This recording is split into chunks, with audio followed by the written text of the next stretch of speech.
L'égalité des citoyens. Qui y croit encore? Cette crise sanitaire démontre une nouvelle fois le fonctionnement de notre République.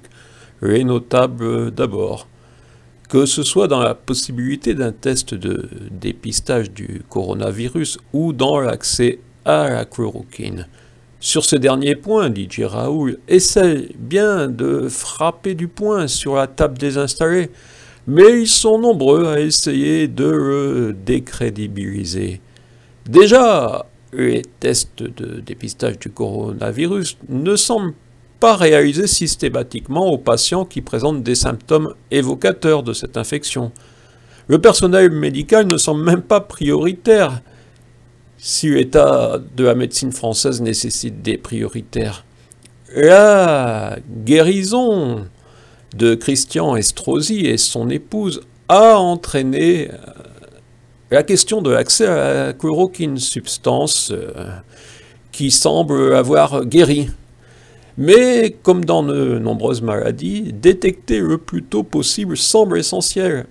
Brune Poirson, la secrétaire d'État à la transformation écologique, fut d'ailleurs un cas flagrant. Son état de santé ne présentait pas de signes de la maladie, mais elle a bénéficié d'un dépistage. Peut-être pour avoir été en contact avec Franck Riester, le ministre de la Culture.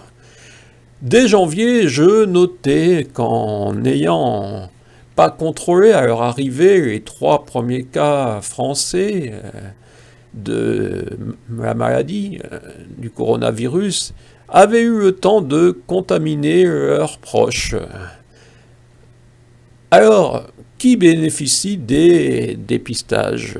Les ministres, les députés, les grands patrons, les footballeurs, les people. La guérison rapide, par chloroquine ou autre d'ailleurs, semble nécessiter une détection rapide du virus. DJ Raoul semble d'abord détecter sans se soucier de l'appartenance à un rang social. Oui, les classes sociales existent toujours.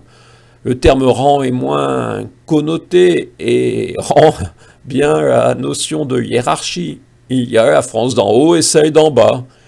Il serait important dans les statistiques finales d'obtenir la profession, le rang social des victimes. Ce qui devrait changer, c'est d'arriver à l'égalité des citoyens.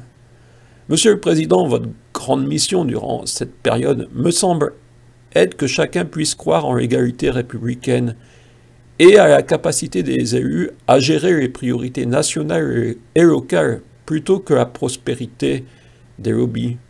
Nous sommes en 2020, confinement jour 10, et cet objectif semble toujours révolutionnaire. Quant aux fraises, je vous le dis, elles seront précoces cette année, mais le gouvernement préfère nous agglutiner dans les grandes surfaces plutôt que de permettre au marché de se dérouler en plus grande sécurité sanitaire.